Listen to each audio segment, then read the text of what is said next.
ton fruit ne ment pas. Alors, fais-le parler.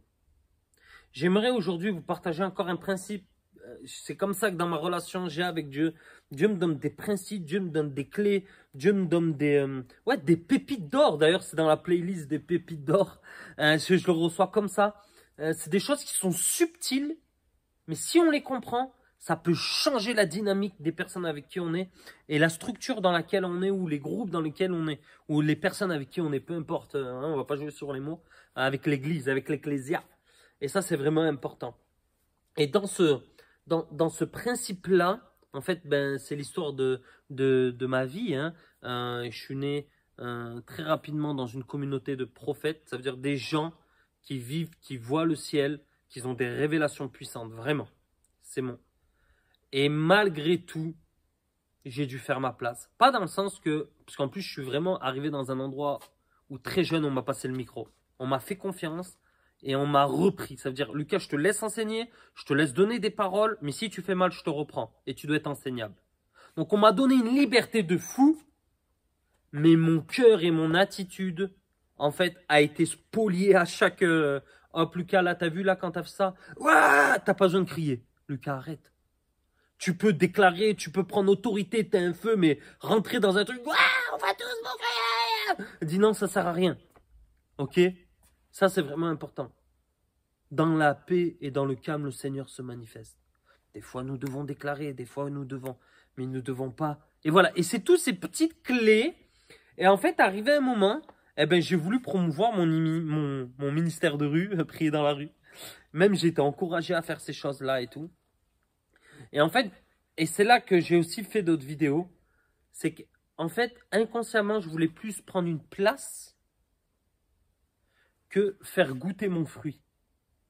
Qu'automatiquement, si j'ai du fruit, ça veut dire que Dieu m'a placé. Et regardez bien. Et j'ai vraiment envie de vous partager ça. Et c'est vraiment dans le concept qu'on a créé l'école Amour plus Puissance, dans lequel vous pouvez retrouver les 2 sessions gratuites là dans le lien. C'est de vous amener à un fruit véritable. À un fruit tellement véritable que les personnes qui vous entourent, vous allez voir ce qui va se passer. C'est qu'au début, peut-être, ils veulent pas vous donner de la place. Au début, ils veulent pas. Et c'est pour ça que, vraiment, mon enseignement est très pratique, pragmatique, toujours avec des témoignages, parce que j'enseigne des clés comme celle-ci, mais encore plus profondes, dans l'identité. Dans l'identité de comment obéir. Et si on n'obéit pas, c'est pas qu'on est des mauvais chrétiens. C'est qu'il y a quelque chose qui bloque. Et je viens déverrouiller ces choses-là. Le Saint-Esprit vient les déverrouiller à travers la parole et l'enseignement, la révélation qu'il m'a donné. C'est pour ça que ce qu'il m'a donné ne m'appartient pas. Et une des choses que je veux amener dans cette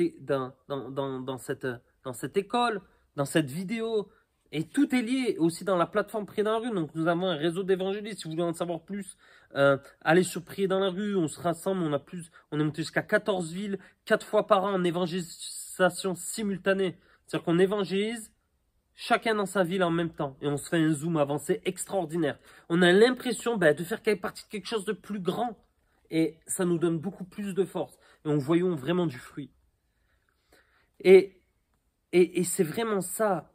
Et pourquoi je parle? Parce que tout est lié en fait. Tout ce que je fais, quand je propose des formations, quand je propose des livres, c'est pas dans le fait de but de faire de l'argent, même si c'est des ressources que Dieu crée pour qu'on soit béni.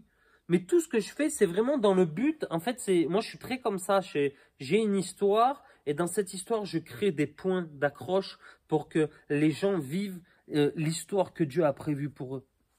Et là, en fait, ce que je réalise, c'est que souvent, l'évangéliste, et faut être reconnu, nous, on a eu un moment de repentance où j'ai fait on a la journée annuelle, le week-end annuel plutôt, prier dans la rue où les évangélistes viennent, on se rassemble, on prie, on vit un moment fun, de cœur à cœur, de relation, c'est vraiment extraordinaire. Et en fait, dans le premier rendez-vous, je me rappelle, il y a nos pasteurs, un leader du Gospel Center, Annecy, Julien et Sandra Duby, et on a ce moment, on prend du temps dans la présence de Dieu et on commence à avoir un tour de partage de cœur. Et là, on commence à sentir que le Saint-Esprit part dans le fait de se demander pardon. En tant qu'église, en tant qu'évangéliste, en tant que personne. Pourquoi? Parce que faut comprendre. les pasteurs, l'église, souvent, ils ont contrôlé, ils ont mal compris l'évangéliste et l'ont éteint. Mais l'évangéliste lui-même est venu à scinder, à créer une division, et est devenu rebelle et un électron libre. Et arrivé un moment, vous savez, on rejette toujours la faute sur l'autre. D'ailleurs, quand tu rejettes la faute sur l'autre, c'est que peut-être tu t'es pas encore repenti ou tu n'as pas demandé pardon. Parce qu'on recherche toujours la faute sur l'autre. En fait, il faut comprendre que l'autre est toujours le miroir de ce qui se passe à l'intérieur de nous. Et si on réagit, c'est qu'à l'intérieur de notre cœur, il y a quelque chose qui doit être réparé.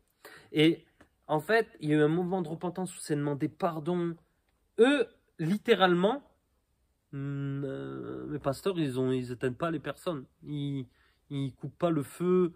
Peut-être ça a été des hommes. Ils ont coupé le feu certaines fois, pas coupé le feu. Ils ont coupé le fire des gens. Ils ont coupé voilà. Mais ils sont pas comme ça. C'est des gens extrêmement prophétiques. C'est des gens qui laissent Dieu faire. C'est des gens. Mais pour autant, ils nous ont demandé pardon au nom des pasteurs, au nom de l'Église. Et nous avons fait pareil. Et il y a eu un moment de réconciliation.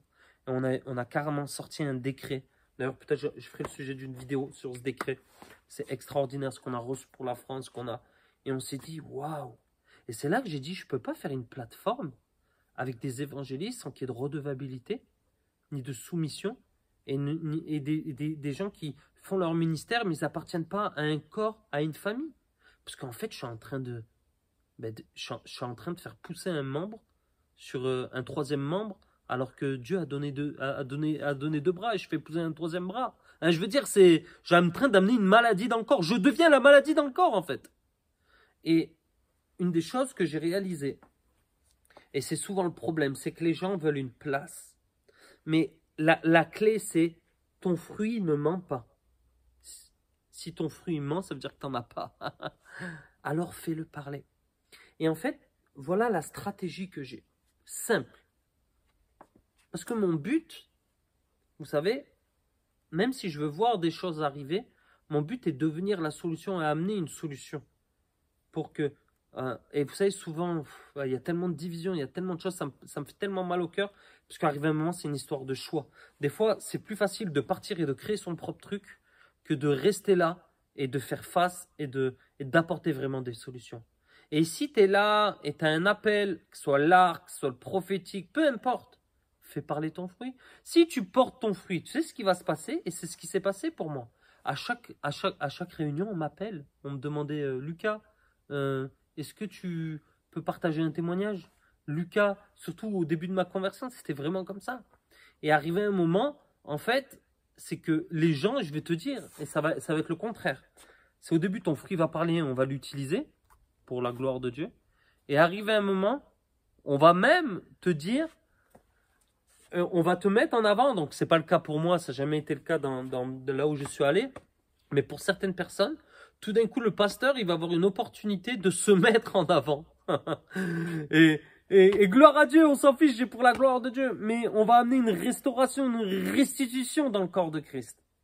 Donc, si tu as un souci, fais parler ton fruit. Et ton fruit parlera plus que tout. Car qui va croquer dans une pomme morte et dans une pomme mûre? Il faut être fou pour croquer la pomme morte alors qu'il y a la pomme mûre. Donc voilà, il y a des formations gratuites, allez-y, je vous bénis. Contactez-nous. Si vous avez des questions, mettez dans les commentaires. Et on se dit à la prochaine vidéo. J'espère que ça vous a encouragé. Mettez-moi des pouces et abonnez-vous. Partagez à des amis si vous sentez que c'est juste de le faire. Soyez bénis.